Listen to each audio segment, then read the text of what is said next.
Assalamualaikum warahmatullahi wabarakatuh.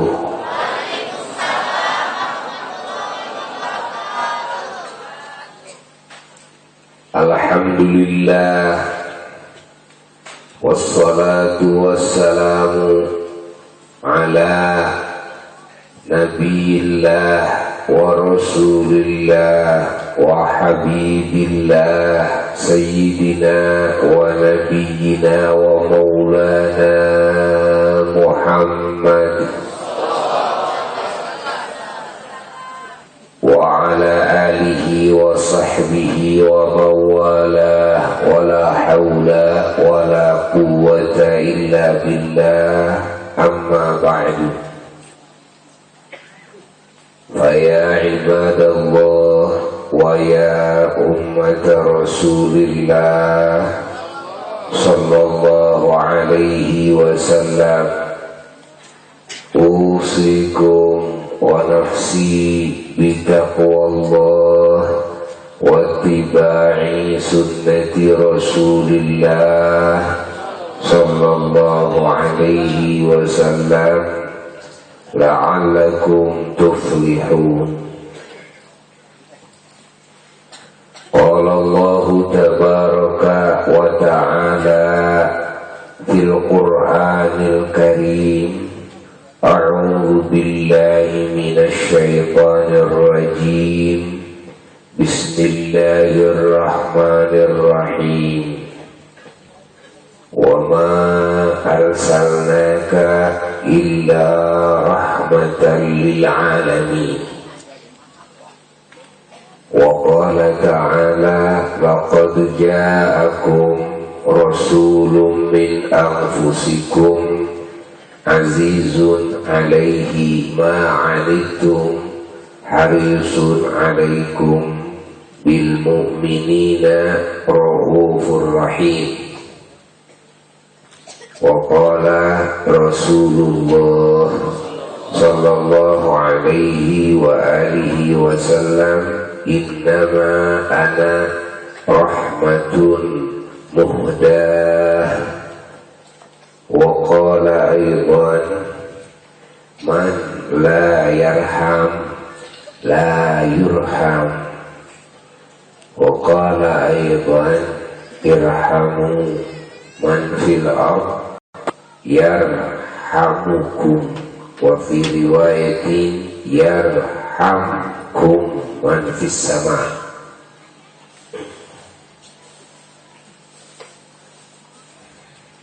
Sadaqallahul aliyyul azim wa sadaqa rasuluhul habibul karim, wa nahnu ala dhalika minasy syahidin wasyakirin walhamdulillahi rabbil alamin. Hadirin hadirat yang sangat dicintai dan sangat dimuliakan, mustami'in mustami'at, para pendengar, para pencari ilmu Allah dan Rasulnya, para pencari ridha Allah dan ridha Rasulnya, para pencari petunjuk Allah dan Rasulnya, para pencari kasih sayang Allah, keberkahan dari Allah, anugerah-anugerah Allah, dan juga kasih sayang Rasulnya, keberkahan Rasulnya dan anugerah-anugerah Rasulnya, para pencari pertolongan Allah dan syafaat Rasulnya, Sayyidina wa Maulana Muhammad sallallahu alaihi wa alihi wasallam. Hamba-hamba Allah, para pecinta, para pengagum, para rindu, para pemuji, para pentaat Allah dan Rasulnya Sayyiduna wa Maulana Muhammad sallallahu alaihi wa alihi wasallam, yang sangat Al-Fakir cintai, sangat Al-Fakir muliakan, sangat Al-Fakir doakan, dan sangat diharapkan pula doanya. Semoga melalui majelis yang mulia ini Allah subhanahu wa ta'ala menghujankan kasih sayangnya kepada kita semua, menghujankan ridhonya kepada kita semua, menghujankan ampunannya kepada kita semua, menghujankan pertolongannya kepada kita semua, menghujankan hidayahnya kepada kita semua, menghujankan keselamatan, kebahagiaan dan nikmat kepada kita semua, menghujankan kemuliaan kepada kita semua, menghujankan keberkahan kepada kita semua, baik di dunia kita maupun di alam kubur kita dan juga di akhirat kita, baik untuk kita dan untuk keluarga dan keturunan kita sampai hari kiamat, juga untuk orang tua kita dan leluhur kita yang beriman, dan untuk guru-guru kita dan murid-murid kita sampai hari kiamat, dan untuk semua orang yang kita cintai dan yang mencintai kita, yang kita sayangi dan menyayangi kita, yang ada kaitannya dengan kita, dan orang-orang yang dekat dengan kita, tetangga-tetangga kita, sahabat-sahabat kita, ahli kampung, ahli negeri kita, dan segenap ikhwan-ikhwan kita umat baginda Nabi besar Muhammad sallallahu alaihi wa alihi wasallam, dan segenap mukminin mukminat yang beriman semuanya dari zaman Nabi Adam alaihi salatu wassalam sampai hari kiamat. Semoga Allah mengabulkan doa-doa kita. Bisirri asraril Fatihah.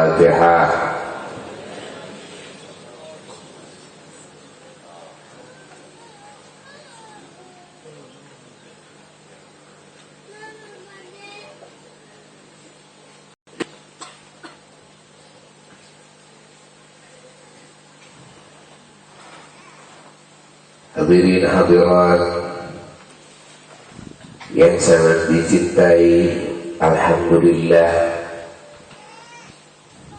kita wajib bersyukur kepada Allah bahwa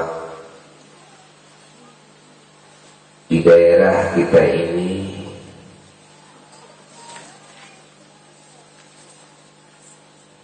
telah terwujud majelis yang mulia seperti ini, majelis yang mana kalau orang yang bodoh duduk di majelis seperti ini, lambat laun akan menjadi pintar. Kalau orang yang penuh dengan dosa-dosanya duduk di majelis seperti ini, lambat laun akan sirna semua dosa-dosanya, diampuni oleh Allah. Kalau orang yang hatinya sakit duduk di majelis seperti ini, lambat laun akan menjadi sembuh. Bahkan yang punya penyakit jasmani sekalipun akan sembuh. Kalau orang yang penuh dengan kesulitan, bingung, rasa takut, khawatir, bimbang, duduk di majelis seperti ini akan lenyap semua perasaan itu. Majelis, kalau orang yang duduk di majelis seperti ini tadinya orang yang hina, dia bakal menjadi orang yang mulia. Kalau orang duduk di majelis seperti ini, dia tadinya fakir dengan kasih sayang Allah, kasih sayang Nabi, maka dia akan menjadi orang yang disayang oleh Allah dan oleh Rasulnya. Kalau orang tadinya dimurkai oleh Allah, duduk di majelis seperti ini akan berbalik menjadi orang yang diridhai dan dicintai oleh Allah dan oleh kekasihnya Sayyiduna wa Maulana Muhammad sallallahu alaihi wasallam. Kalau orang tadinya jauh dari Allah dan Rasul, duduk di majelis seperti ini akan dekat dengan Allah dan Rasulnya. Kalau tadinya orang yang hatinya gelap gulita, duduk di majelis seperti ini akan menjadi terang benderang. Yang tadinya orang tidak tahu berbagai faktor penyebab keselamatan, kebahagiaan, kemuliaan di dunia, di kubur dan di akhirat, duduk di majelis seperti ini, maka dia akan tahu. Sehingga di dalam menentukan langkah dalam hidup ini, betul-betul dia langkahnya mengarah dan menggiring dia, bahkan menggiring keluarganya, menggiring semua ikhwan-ikhwannya kepada keselamatan, kebahagiaan, kemuliaan yang hakiki dan abadi sampai surga. Hadirin hadirat rahimakumullah, andai kata satu kali majelis seperti ini diadakan, keberkahannya begitu dahsyat, pengaruhnya, efek positifnya begitu hebat. Bagaimana kalau bisa setiap waktu? Bagaimana kalau bisa setiap hari? Bagaimana kalau bisa setiap saat? Alhamdulillah wa syukru ala ni'amillah, melalui para pengurus majelis muwasalah baina ulama'il muslimin dan juga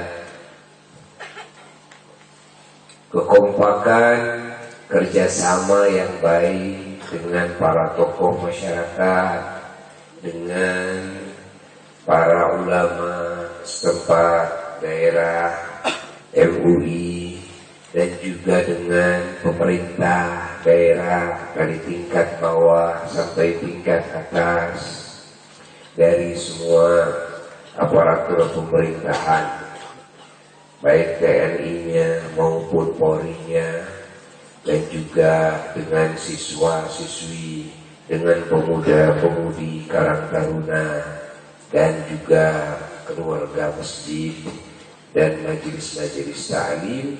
Alhamdulillah terbentuk pelan-pelan majelis-majelis seperti ini, majelis silaturahmi kita. Alhamdulillah berkumpul dari banyak kecamatan di malam ini. Bersyukurlah kita bahwa tempat ini sudah mendapat keberkahan dari banyak orang-orang soleh. Alhamdulillah. Dan alhamdulillah pula di sini ada rencana, insya Allah kita punya rencana ingin punya pesantren di sini. Kita punya rencana ingin punya tempat pendidikan yang serius bagi anak-anak cucu-cucu kita, di mana nanti suatu hari akan melahirkan para ulama-ulama Allah, akan melahirkan para wali-wali Allah, akan melahirkan orang-orang soleh, orang-orang besar di sisi Allah. Amin. Alhamdulillah. Hadirin hadirat rahimakumullah, perlu kita ketahui bahwa Nabi kita adalah Nabi yang oleh Allah diposisikan menjadi rahmatan lil alamin. Di disaksi oleh Allah dalam Quran, wa ma arsalnaka illa rahmatan lil alamin. Dan Nabi kita oleh Allah diposisikan menjadi makhluk terunggul, teragung, terpuji, tersuci, terwangi, terdepan, tersempurna, terterang,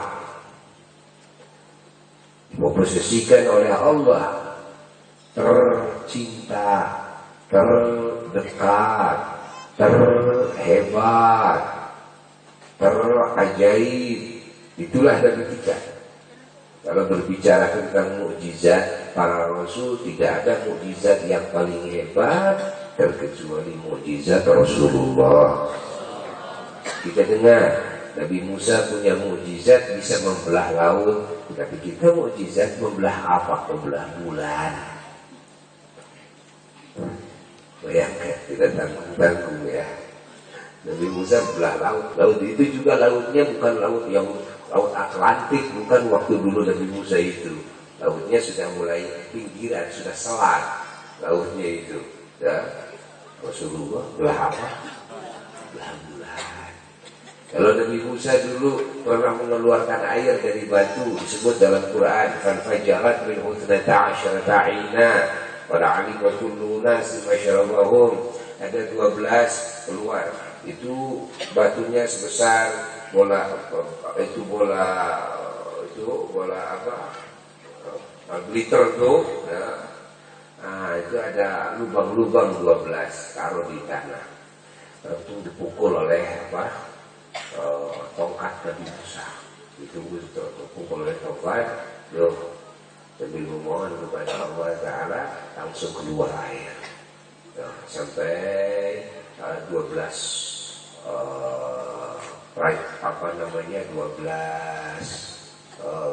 kompi ya, prajurit beliau bisa minum dari sana. Selesai baru hilang lagi itu air.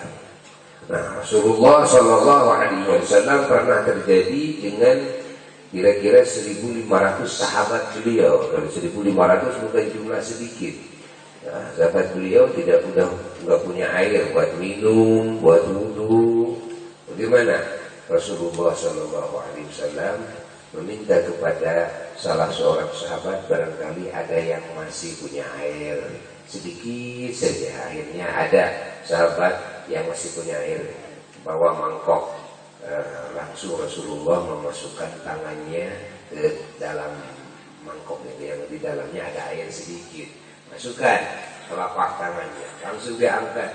Begitu diangkat, keluarlah air dari sela-sela jari jemari Rasulullah SAW, dan mengenyangkan 1.500 sahabatnya. Penuh kompan-kompan kulitnya, garibah-garibahnya. Wudu ribanya dari air tersebut. Air yang keluar bukan dari batu. Kalau dari batu masih terbiasa. Kalau air keluar dari batu, apalagi batunya nempel di tanah, ini enggak. Air keluar dari antara urat, daging, darah, tulang. Subhanallah.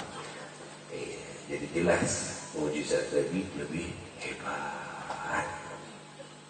Mukjizat Nabi lebih hebat.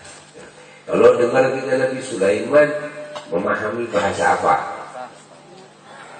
Bahasa hewan. Memahami bahasa hewan. Nabi kita bukan memahami bahasa hewan. Hewannya bisa dibikin bicara bahasa Arab.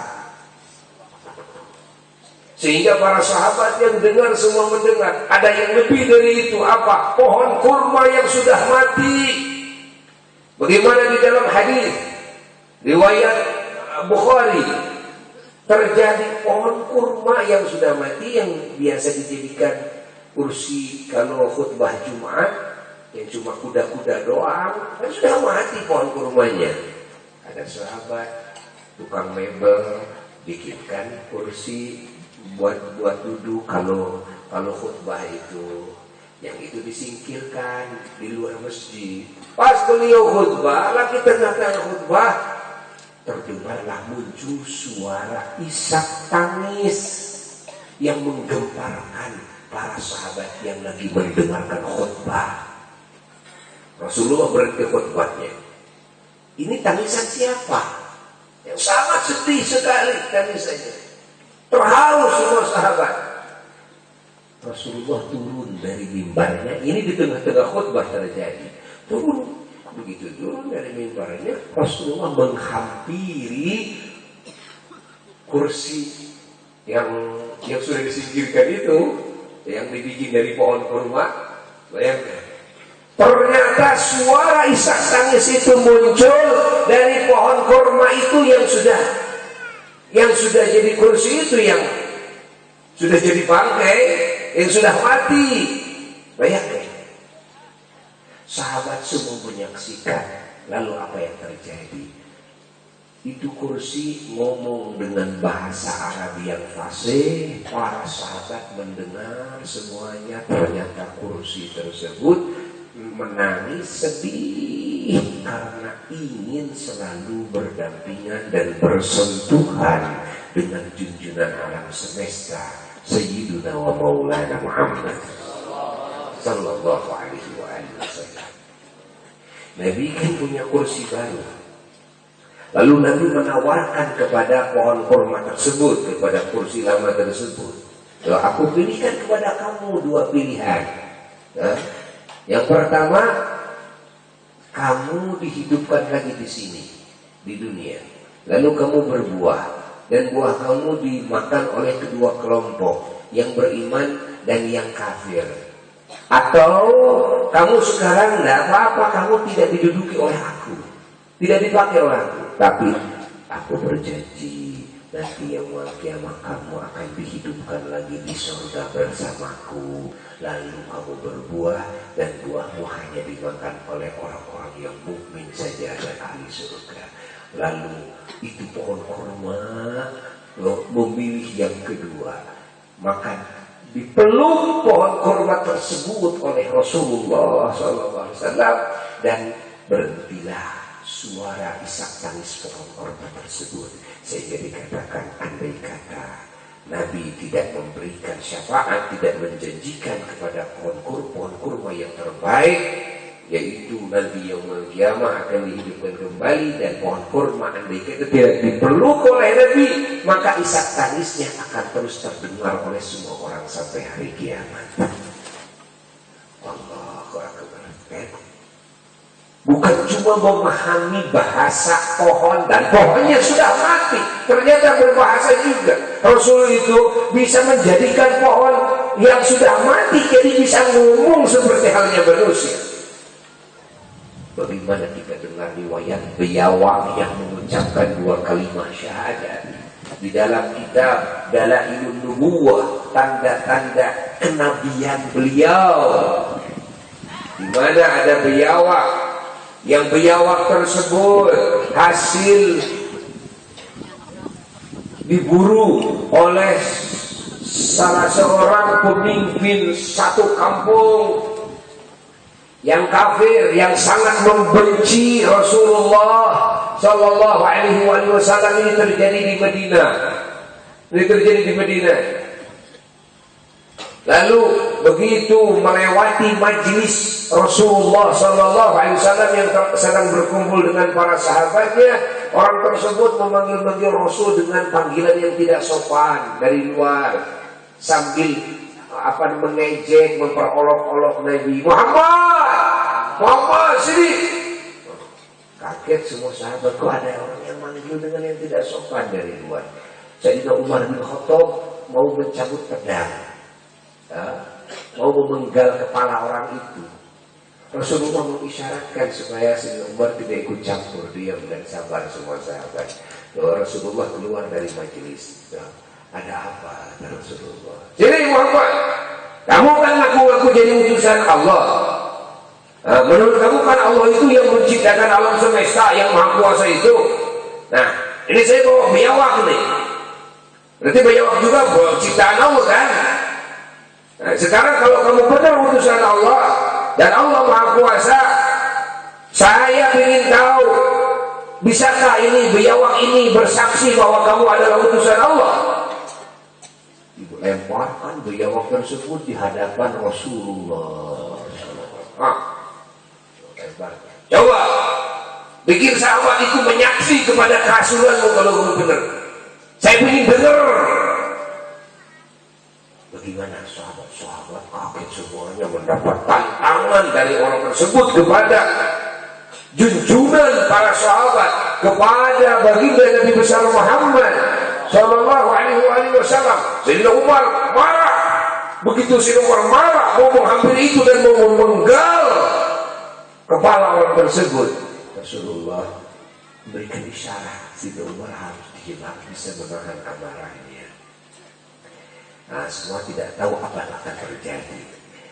Lalu Rasulullah SAW menghampiri biawak tersebut. Lalu Rasulullah memandang biawak tersebut dan bertanya dengan bahasa Arab yang fasih kepada biawak tersebut. Rasulullah bertanya, wahai biawak, man ana? Wahai biawak, siapa aku? Begitu biawak ditanya, biawak langsung ngomong dengan bahasa Arab yang fasih, didengar oleh para sahabat, dan orang itu pun juga mendengarnya. Orang itu kaget, memandang tidak ngedipkan matanya dengan penuh kekagetan. Kenapa? Biawak ngomong. Kata biawak, asyhadu an la ilaha illallah wa asyhadu annaka Muhammadan Rasulullah. Aku bersaksi bahwa tiada Tuhan kecuali Allah, dan aku bersaksi sesungguhnya engkau, wahai Muhammad, adalah utusan Allah. Tidak cukup sampai situ ucapan biawak. Lalu biawak meminta kepada Nabi syafaat yaumul kiamah. Allah, ini siapa? Ini biawak. Bayangkan. Ini biawak. Jadi kalau kita dengar Nabi Sulaiman ngomong dengan burung hudhud, atau Nabi Sulaiman menghakimi hewan, itu sahabat-sahabatnya tidak mendengar hewan itu ngomong dengan bahasa manusia. Enggak, cuma Nabi Sulaiman memahami bahasa hewan begitu. Nabi-nabi kita apa? Bukan cuma hewan, dan bukan cuma memahami, tapi mampu menjadikan hewan itu bisa ngomong seperti halnya omongan manusia. Bukan cuma hewan, tapi makhluk hidup. Apa? Makhluk tak hidup. Bukan cuma manusia. Apa tadi? Pohon kurma yang sudah mati. Terjadi juga ada pohon yang masih hidup. Pernah ngomong kepada Nabi, sehingga sampai sekarang di Makkah itu ada masjid pohon, namanya Masjid Syajarah.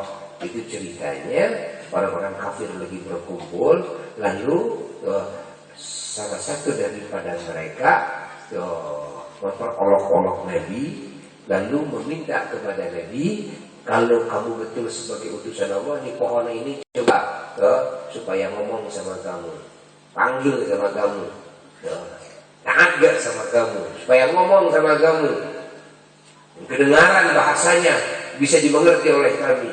Rasulullah berhenti, lagi berdiri itu. Lalu Rasulullah memanggil pohon tersebut. Pohon tersebut akhirnya mengangkat. Pohon tersebut mengangkat akar yang paling besar sampai yang paling kecil. Lalu maju pohon itu, lalu seperti halnya manusia, seperti sujud di hadapan Rasulullah SAW. Lalu ngomong, kedengaran ucapan seperti ucapan manusia. Suara itu lahir dari pohon tersebut. Pohon tersebut membacakan salam kepada Nabi, beriman kepada Nabi. Lalu Nabi suruh kembali lagi. Lalu pohon tersebut pamit lagi, salam kepada Nabi, kembali lagi kepada tempat semula. Nah, tempat tersebut dijadikan masjid. Sekarang namanya Masjid Syajarah. Masjid Syajarah itu masjid yang dekat berhadapan dengan Masjid Jin. Di Makkah sampai sekarang ada itu sampai sekarang. Bayangkan oleh kita, pohon, ya, ngomong, unta, ngomong, sampai biawak, ngomong, sampai bulan pun ngomong, taat kepada Nabi, disuruh apapun, taat. Bagaimana satu kebun kurma dalam sebagian riwayat hadis, satu kebunan, pohon kurma satu kebunan, bukan satu pohon kurma, satu kebun, berapa ratus pohon kurma. Rasulullah cuma menyuruh seorang sahabat, tolong kepada pohon kurma supaya kesini, panggil sama aku, kata Rasulullah SAW. Aku mau qada hajat. Qada hajat itu bahasa lembutnya di dalam Islam, kalau mau kencing atau mau berak, namanya qada hajat. Walaupun Rasulullah tidak terbukti, tidak ada kencingnya, tidak ada beraknya, sehingga sahabat tersebut membuktikan sengaja di kali itu pasir yang tempat Nabi qada hajat. Maka sahabat bersumpah, aku tidak menemukan apa-apa di kali sengaja di area itu bekas Nabi qada hajat. Yang aku temukan adalah aroma wangi yang tidak pernah terdapat di muka bumi ini, saking nikmatnya aroma wangi tersebut. Itulah yang disebut qada hajatnya Rasulullah Sallallahu Alaihi Wasallam. Lalu sahabat tersebut datang kepada menghampiri kebun kurma. Pohon-pohon kurma, kalian dipanggil oleh Rasulullah. Rasulullah mau qada hajat. Ternyata sekebunan pohon kurma bergerak, sekebunan pohon kurma berangkat berjalan. Seperti halnya tuh maju manusia, ada yang membawa gitu, seperti yang bawa tuh. Akarnya yang paling besar sampai yang paling kecil, tidak ada yang putus. Terus satu kebunan mengelilingi jasad Rasulullah SAW. Sampai tidak kelihatan jasad Nabi, sampai tidak kelihatan pakaian Nabi. Sahabat tersebut bersumpah, aku jangankan jasad Nabi, ingin melihat pakaian Nabi dikeliling, tidak kelihatan. Saking rapihnya bagaimana pohon kurma menutup dari pandangan orang. Subhanallah. Tidak lama kemudian kembali lagi pohon kurma tersebut ke tempatnya seperti semula. Lalu sahabat tersebut tatkala Rasulullah sudah berangkat mencari bekas qada hajat, jadi tidak menemukan apa-apa. Yang ada adalah aroma wangi yang sangat nikmat sekali, yang tidak pernah ditemukan di muka bumi ini. Allahumma salli wa sallim wa barik alaihi wa ala alihi wa sahbihi. Jadi berbicara apapun Rasulullah terhebat, terajaib, terunggul, sehingga di dalam kisah Isra Mi'raj tidak ada seorang pun nabi, seorang pun rasul, tidak ada satupun malaikat yang berani menjadi imam waktu sholat di Masjidil Aqsa. Siapa yang menjadi imam? Jawab, Rasulullah Sallallahu Alaihi Wasallam. Jadi Rasulullah imam semua rasul, imam semua nabi, imam semua malaikat. Hatta malaikat Jibril menjadi makmum. Allahumma salli wa sallim wa barik alaihi wa ala alihi wa sahbihi. Ayat oleh kita. Inilah yang kita ingat malam ini kebesarannya. Inilah yang kita agungkan saat ini. Inilah yang kita dengarkan dongengnya saat ini. Karena keagungannya kita berkumpul, karena keagungannya kita berkorban. Ada yang harta, ada yang tenaga, ada yang tukang masaknya, ada yang bikin panggungnya, ada yang merapikan itu dan ini, ada yang menjadi bansernya. Karena siapa? Karena keagungan baginda Nabi besar Muhammad Sallallahu Alaihi Wasallam. Dan kita berbuat seperti ini, kita mendambakan ingin kasih sayang Nabi, kita mendambakan ingin pertolongan beliau dan di yaumul kiamah. Amin. Siapapun yang terlibat di dalam mengagungkan Nabi, dalam berkhidmat kepada Nabi, di dalam menolong ajaran Nabi, maka pasti akan mendapatkan kasih sayang Nabi dan pertolongan Nabi di dunia dan di akhir. Jadi siap kita berkhidmat? Siap berkhidmat kepada Nabi? Siap. Siap kita memperjuangkan ajaran Nabi? Ya. Siap kita mempublikasikan keagungan Nabi? Siap. Alhamdulillah. Ingat kata anak-anak, dah apa atau aku ini, ya? Dah aku mah apa atau, meskipun kita berupaya keras, menggali ilmu, beramal dan sebagainya, yang kita rasakan sholat kita belum benar, ibadah kita belum benar, yang jelas benar itu banyak dosanya. Nah itu benar. Ya apa tuh? Gitu. Dah aku mah apa tuh? Gitu. Ya. Tidak pantas sesungguhnya kalau kita masuk surga itu tidak pantas. Pantasnya kita itu jadi kayu bakarnya api neraka, itu pantas bagi kita. Tapi kan kita tidak mau. Kita tidak akan mampu. Tetap aja kita ingin masuk surga. Apakah masih ada jalan? Orang seperti kita masuk surga, oh masih ada. Apa coba jalannya? Kalau Rasul sayang sama kita, kalau Rasul mau peduli menolong sama kita. Nah, kenapa begitu? Karena Rasul adalah kekasih Allah yang oleh Allah dikasih wewenang bisa menolong siapapun kalau beliau menghendaki. Mau masukkan ke surga tanpa diproses dulu bisa Rasulullah. Ini orang-orang yang jelas-jelas berdosa bisa dimasukkan ke surga oleh Nabi tanpa harus diproses dulu. Malaikat tidak ada yang berani memproses, tidak ada yang berani menghalang-halangi jika ada orang-orang yang oleh Nabi sudah diisyaratkan harus masuk surga. Gak usah diisyarat-isyarat orang ini, masukkan aja ke surga, masuk orang ke surga walaupun dia ahli dosa besar. Itulah kehebatan Rasulullah. Catatannya apa? Asal Rasul mau, asal Rasul menyayangi. Ini yang kita cari. Bagaimana Rasul sayang kepada kita, bagaimana Rasul mau menolong kita. Nah, sekarang gimana ya caranya? Caranya kita bagaimana mengambil hati Rasulullah. Ya, Rasulullah itu tahu kita melakukan apa sekarang, tahu. Rasulullah melihat apa yang kita lakukan demi siapa. Rasulullah tahu. Kok sampai tidak tidur nih orang Pangalengan, sampai tidak tidur seperti ini, sampai saat ini. Ini ada apa nih? Tidak tidur ini ada apa? Apakah nonton bola? Nonton si Joda? Bukan? Bukan. Gaple? Catur? Bukan. Mikirin bisnis? Bukan. Apa tuh? Sampai mau subuh. Coba. Lagi apa ini? Ini umat Nabi semuanya. Lagi apa ini? Terlibat ini.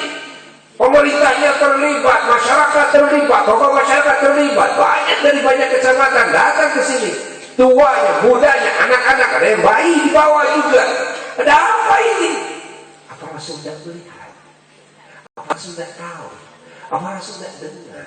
Apa kalian tidak pernah mendengar Nabi pernah bersabda di waktu hidupnya bahwa kalau beliau sudah ada di alam barzakh, beliau melihat, beliau tahu, beliau mendengar, beliau menyaksikan apa yang dilakukan oleh umatnya. Rasulullah merasa bahagia, memuji kepada Allah tatkala memandang umatnya yang soleh, umatnya yang taat, umatnya yang memperjuangkan ajarannya. Subhanallah. Mudah-mudahan apa yang kita lakukan, yang mana Rasul menyaksikannya, ini bisa menjadikan Rasul sayang kepada kita. Kalau Rasul udah sayang sama kita, udah. Kalau Rasul udah ridha sama kita, udah. Meskipun kita manusia yang penuh dengan dosa, asal Rasul udah sayang, ya. Kalian ada di titik yang aman. Makanya usaha kita ini mengagungkan maulid, Isra Mi'raj, memperingati itu, memperingati ini, mengejar-ngejar pengajian seperti ini kesana kemari. Kita sebetulnya punya visi misi apa? Visi misi kita bagaimana kita bisa mengambil hati Rasulullah Sallallahu Alaihi Wasallam. Ayo berbuatlah apa yang bisa kita. Tukang hadroh bikin yang terbaik, vokalnya bikin yang terindah. Para sahabat, para tabiin, wah balap itu berbuat yang terbaik. Para ulama, para wali semuanya yang bikin berjanji. Lihat Imam Busiri, Qasidah Burdah, pokoknya kata-katanya memilih yang terindah, maknanya memilih yang terhebat. Untuk apa? Memuji Nabi. Apa sama tujuannya? Ingin mengambil hati. Apa? Ingin mengambil hati. Ada yang punya beras, saya ini punya beras, saya punya blungkol nih. Siap, tuh. Demi apa nih? Kita mau mengagungkan Rasul. Ini mengagungkan Rasul, bukan untuk saya, bukan untuk Rasul, bukan untuk panitia, bukan. Tuh. Siap, kalau mengagungkan Rasul, apapun, berapapun, siap. Demi mengambil apa? Hati. Catat nih, demi mengambil hati. Hati siapa? Rasulullah Sallallahu Alaihi Wasallam.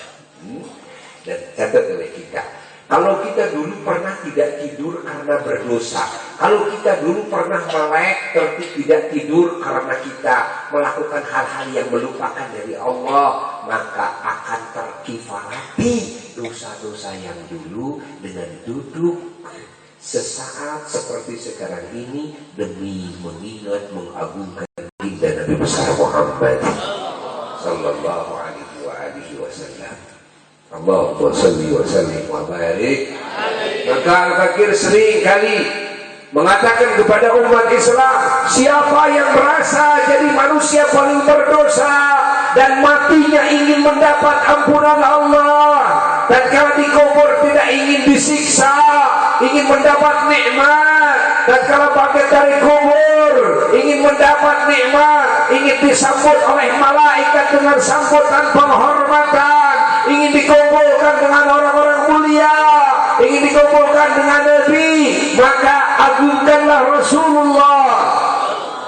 Duduklah di majelis pengagungan terhadap baginda Rasulullah.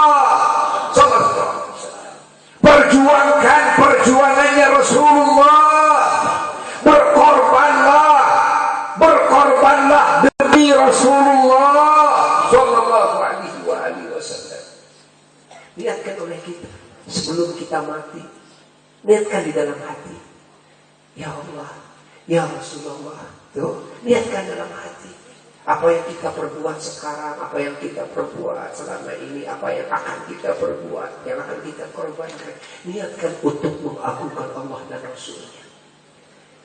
Insya Allah kita akan bisa mendapatkan kasih sayang baginda Nabi besar Muhammad.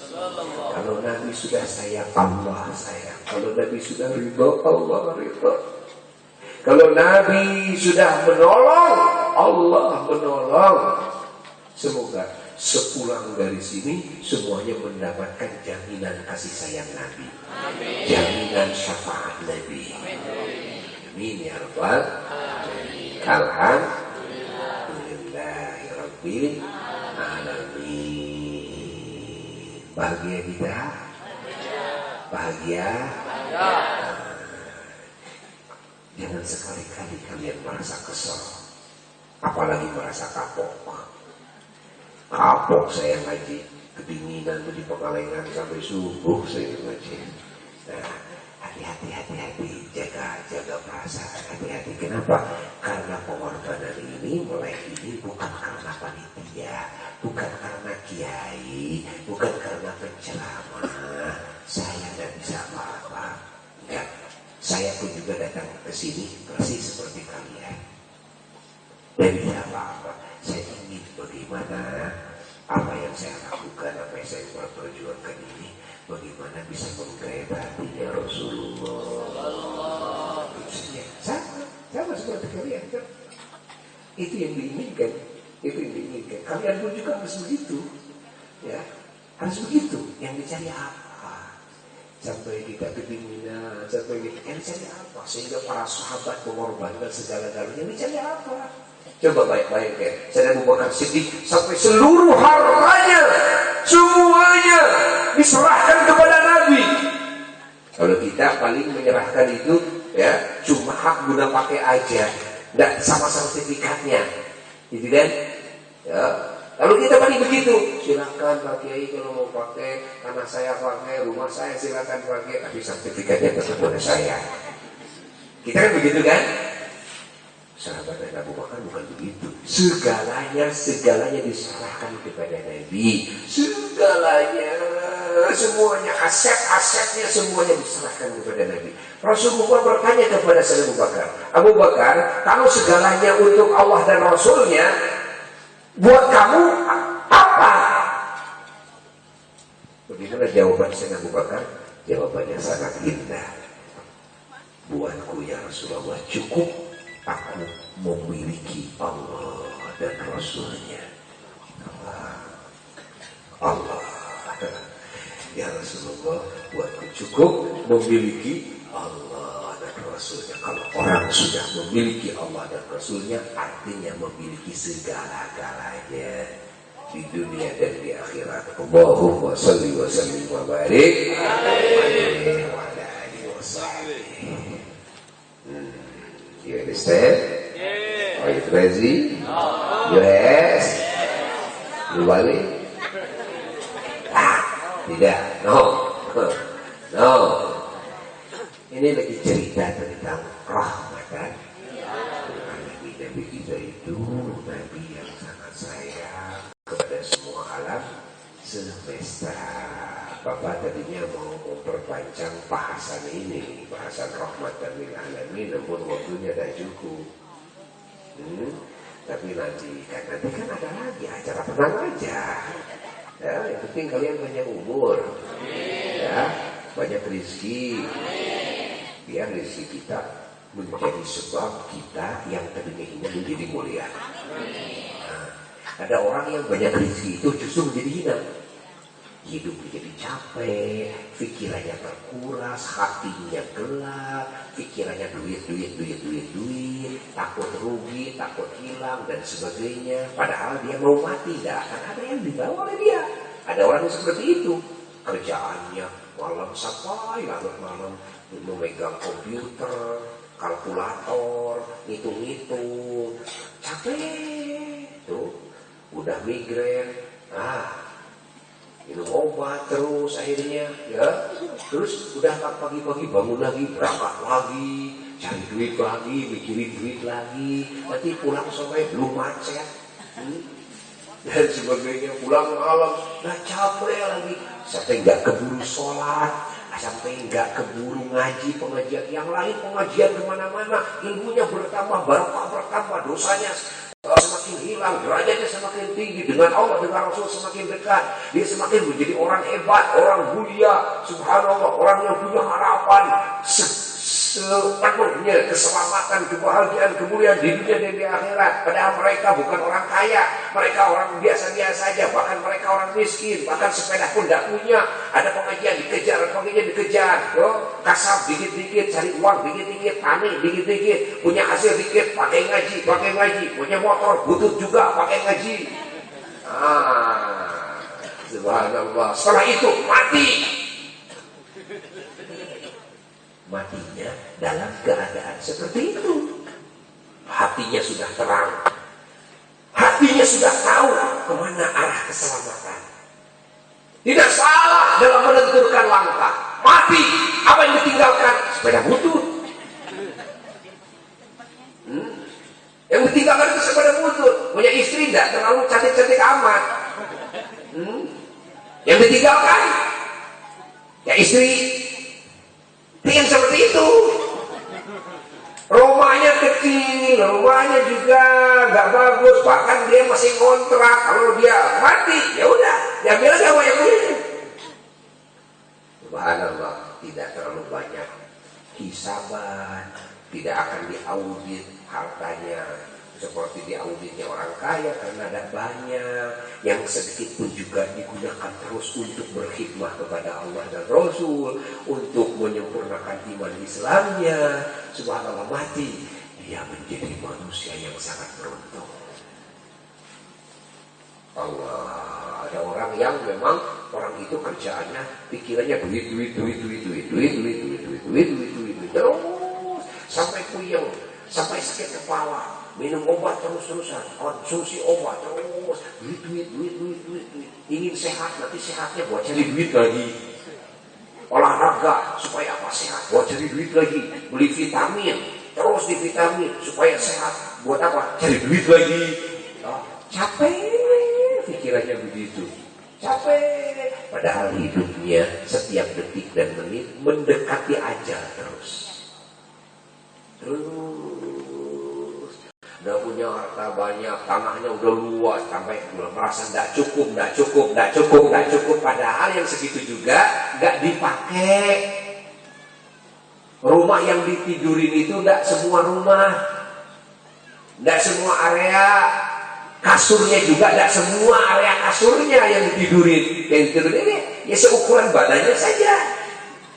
Yang dimakan tidak sekintal, enggak. Yang dimakan ya sama aja sama orang miskin segitu. Yang dipakai enggak punya baju 10 dipakai 10 enggak? Ya enggak, yang dipakai cuma 1 itu. Subhanallah, mati sama mati. Begitu setelah mati, dia meninggalkan banyak harta hasil capek dia, dan harta tersebut akan diaudit oleh Allah. Hatinya waktu sakaratnya tuh di dunia saja ketakutan hartanya hilang, begitu lagi sakaratul maut akan hilang semua hartanya, tidak akan dibawa satupun, akan merasa bingung dan susah, lalu menghadapi alam kubur yang dia tidak tahu apa-apa, harus bagaimana, harus apa. Akhirnya dia bingung yang luar biasa. Masuk alam kubur, kuburannya gelap gulita, penuh dengan ular. Ular tersebut berpenjelmaan karena meninggalkan sholat. Penuh dengan api, penuh dengan hal-hal yang menakutkan di alam kuburnya. Lalu harta yang sudah capek-capek diambil orang, menjadi bahan pertengkaran keluarganya. Yang keluarganya tadinya maksudnya dia mau rukun, malah menjadi permusuhan. Adik kakaknya permusuhan, bukan gara-gara agama, bukan gara-gara soleh ketaatan, bukan, tapi gara-gara harta yang dia miliki. Padahal dia sudah capek cari hartanya, mati, anaknya berantakan, anaknya permusuhan, dia sendiri ditinggalkan, dibuang ke kebun awi, dibuang jauh-jauh. Paling datang nanti 1 tahun sekali, itu pun juga kalau ingat, itu pun juga dia nggak bisa apa-apa. Datang ke kuburan, jalannya gimana, dia nggak pernah dididik kok. Cara menyelamatkan orang tuanya gimana, dia nggak tahu kok. Subhanallah, kan? Ini kerugian besar, kerugian besar setiap orang mau mati. Makanya kita berbuat jangan menunggu kaya. Kita kalau mau jadi orang mulia jangan menunggu kaya. Kita kalau mau banyak amal jangan menunggu kaya. Paham? Kita mau banyak ilmu jangan menunggu kaya. Kita mau mendekati Allah dan Rasul, menggait Allah dan Rasul, jangan menunggu kaya. Sekarang apa yang bisa kita perbuat? Saya tidak punya harta, punya dikit-dikit, yang dikit aja keluarkan. Saya tidak punya Pak dikit juga, punyanya apa? Tenaga keluarkan. Punya apa? Ayo keluarkan. Punya apa kita keluarkan? Untuk apa? Berbuat sebelum kita mati yang terbaik apa yang kita mampu. Itu aja patokannya. Nanti kalau kita mati, matinya dalam keadaan seperti itu. Itulah kematian yang mulia.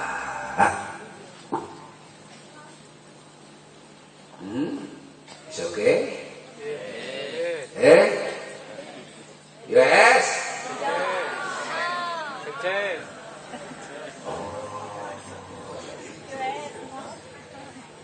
ya, ya, ya, ya, ya, ya. Sekarang kan banyak orang yang aneh-aneh. Aneh-anehnya aneh-aneh yang sangat merugikan, yang memperlihatkan kebodohannya, memperlihatkan hal-hal yang dapat mencelakakan dirinya. Apa coba? Saya nanti mau berjilbab itu kalau sudah pensiun. Ada yang begitu. Nanti saya mah kalau mau pergi haji itu entar aja kalau udah beres pensiun, saya nanti mau pergi haji gitu. Saya mah nanti mau banyak sedekah itu nanti aja kalau sudah usahanya sudah maju gitu. Nah, tidak boleh menunggu, tidak boleh. Catat oleh kita. Kematian tidak tahu, entah sekarang, entah nanti, entah besok. Tuh. Bukan Allah sesuai dengan keinginan kita, tapi segala sesuatu kita sesuai dengan kehendak Allah. Allahumma shalli wa sallim wa barik wa ala alihi wa sahbihi. Nah, kita sekarang berjuang. Alhamdulillah di sini ada salah seorang jamaah hamba Allah, umat Rasulullah Sallallahu Alaihi Wasallam. Beliau mau mewakafkan karena sudah berapa puluh tumbak saja yang diwakafkannya, udah 20 tumbak. Rencananya kita insya Allah akan kembangkan dan siapa yang mau ikut mengembangkannya, nah nanti bisa bergabung insya Allah. Bapak insya Allah ada di dalamnya, ya. Kita akan bangun anak-anak kita semuanya kerjasama dengan para ustaz yang ada, semuanya kembangkan, hidupkan daerah kita ini supaya semuanya menjadi orang-orang yang menjadi ahli surga. Ya, kalau kita mati, kita selamat, anak cucu kita pun juga selamat. Ada sarana prasarana untuk mendidik anak cucu kita nanti kalau kita mati. Tuh, siap berjawab semua? Siap, insya Allah. Dan Bapak sudah nanti menyusun karangan-karangan untuk dijadikan pedoman. Apa yang harus dikaji, Bapak sudah menyusun. Alhamdulillah banyak karangan. Itu terjemahan Aqidatul Awam, Abdul Bismillah sudah ada ke sini. Sebarkan oleh kita dengan terjemahannya. Terus terjemahan ya Nabi Salam Alaika ada berai bulan. Berai bulan itu harus dihafal nih sama grup hadroh ya. Yang berai bulan itu lengkap semuanya, baca. Baca oleh kita. Lalu ada itu Maulid kemarin ya, sudah bikin itu. Mars Milad Rasul biar anak-anak semuanya bisa menghafal tuh. Lalu ada lagi ini tawasul kepada Nabi sudah diterjemahkan, jadi kita tahu nanti disebar luaskan, semua harus punya di rumah masing-masing. Ini adalah kalau dibaca ini doa mujarab. Kalau dibaca ini di rumah kita, mau apa kita? Usaha mau lancar, pertanian mau subur, panennya mau bagus, bacakan. Ini menceritakan tentang keagungan Nabi. Lalu kita meminta syafaat Nabi dan kasih sayang Nabi, tawasul kepada Nabi. Nah, keagungan Nabi yang ditulis di sini, yang diucapkan di sini adalah keagungan Nabi yang tidak Allah berikan kepada siapapun makhluk Allah. Sebutkan di sini dalam Ya Akramal Khalqi ini, ya. Ini di fotokopi sebar ke semuanya. Anak cucu kita harus apa? Ini dinyanyikan di rumah kita. Tidak bisa nyanyi ya baca saja. Karena ini menyebutkan semua keagungan Rasulullah Sallallahu Alaihi Wasallam. Ini bisa udah dibacakan dulu tadi. Dibacakan dulu aja. Ada yang sudah dapat fotokopinya ini? Sudah, ada yang belum. Yang belum harus punya. Lagamnya seperti burdah, boleh lagam apa saja. Lagamnya bisa begini, ya. Sallallahu wa sallama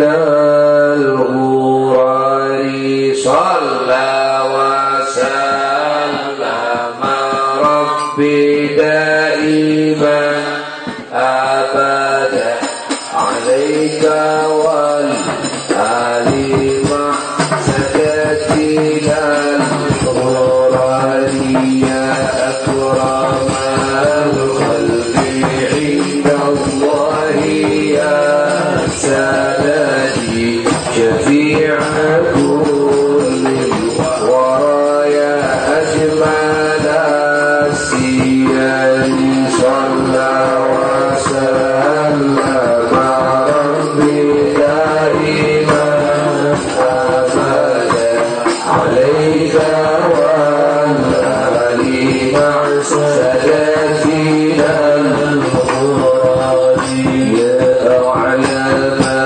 الخلق أتقاهم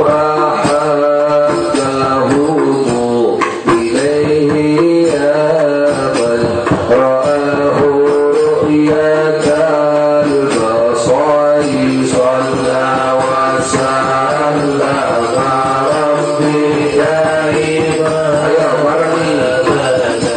عليك والآل مع سادتنا الغرار يا أكمل الخلق أزكاهم وأطيبهم ذاتا ووصفا وختم الأنبياء الطهور صلى وسلم ربي دائما أبدا عليك والآل مع سادتنا الغرار يا أسوة الخلق في كل المحافل يخلق مثيلك يا صفي للمضار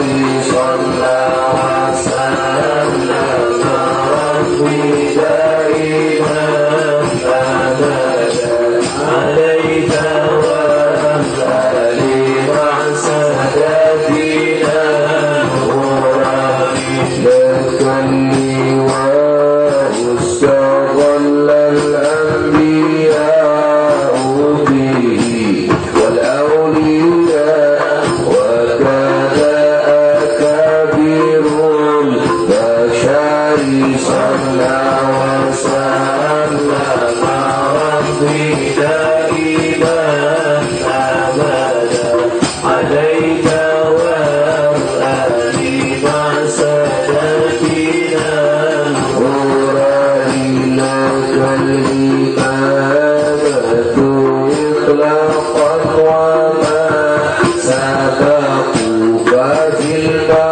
المقامة يا ذا أعظم الخبر صلى وسلم ربي دائما أبدا عليك والآل مع سادتنا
دائما أبدا عليك والآل مع سادتنا الغرر اشفع لنا يا رسول الله واقض لنا والمسلمين وأهل القبر والحضر صلى وسلم ربي دائما أبدا عليك والآل مع سادتنا الغرر وارحم بنا يا حبيب الله ملجأنا وخذ بنا يا حبيبي سر بنا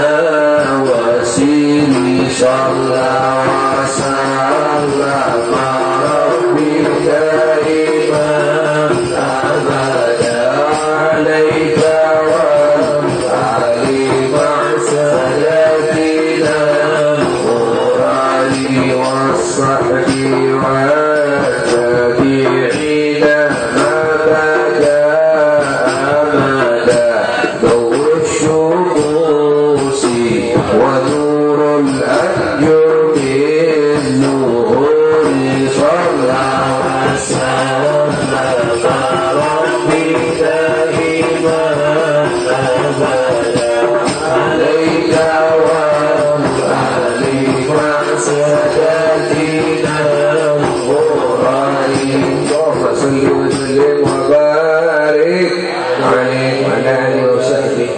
Jadi ada yang harus diganti wa masabakat, jadi wa masabaku pakai waw, taknya diganti dengan waw wa masabaku. Sebelum fotokopi ganti dulu sedikit dengan waw, lalu fotokopi sebar luaskan. Insyaallah kita nanti bertemu kembali. Jadi kepada masyarakat Pangalengan dan sekitarnya semua, ya kita satu padukan kekuatan kita sekarang di dalam membina kita, membina iman, Islam, ihsan, akhlak, adab, keilmuan, ya, dan di dalam membina masyarakat kita. Lalu Bapak mengundang setiap hari Minggu pertama di pesantren Simpang Pemulihan Sumedang, pagi-pagi jam 8 sampai zuhur kumpul semua di sana, pengajian bulanan semuanya. Nanti di sini bakal ada pengajian bulanan. Insya Allah Bapak pun juga berusaha hadir setiap bulan nanti ada. Jadi dikumpulkan dari semua kecamatan, kumpul di sini. Kita cari tempat yang strategis, ya, di mana, apa di Masjid Agung, apa di mana, kompakan semuanya insya Allah. Dan siapa yang mau ikut berziarah ke para wali Songo tanggal 16 April, hari Kamis pagi 16 April, bisa daftar nanti di sini, ya, ke Pak Ustaz, daftar. Tuh, insya Allah biayanya cuma Rp550.000. Oh, wali Songo tuh sampai ke Madura, awal di Malang sekalian. Tuh, 5 hari perjalanan, ya. 16 April pagi-pagi hari Kamis umumkan. Amin ya rabbal alamin. Allahumma inna khabarna qira'atan maulidatikal karim wa fi ta'limika barakatihi wa sallallahu karim wa iskinati jiwari fi darimani wa na'imna bil jannati indulgi. Allahumma inna nas'aluka min ni'matika al-mustafa wa ali ahli sirri wal wafa kullana mu'inan wa musliba wa mawlina min al-jannati al-mu'afa wa zukna bi jahihi sallallahu alaihi wasallam ya Allah. Kebulan وعزة الشرفاء وفإنا نتوسل إليك بنبيك المختار ومن أبناء وصبي خيارك في عنا الذنوب والأوزار يا الله يا الله يا الله واحرسنا من جميع المخاوف والأخطار واجمع بيننا وبينهم بدل القرار تقبل منا وكتبنا من يسير أعمالنا بالعلم والإصرار وارحمنا برحمتك واغفر لنا إنك أنت الغفور الغفار يا غفار سبحان ربك رب العزة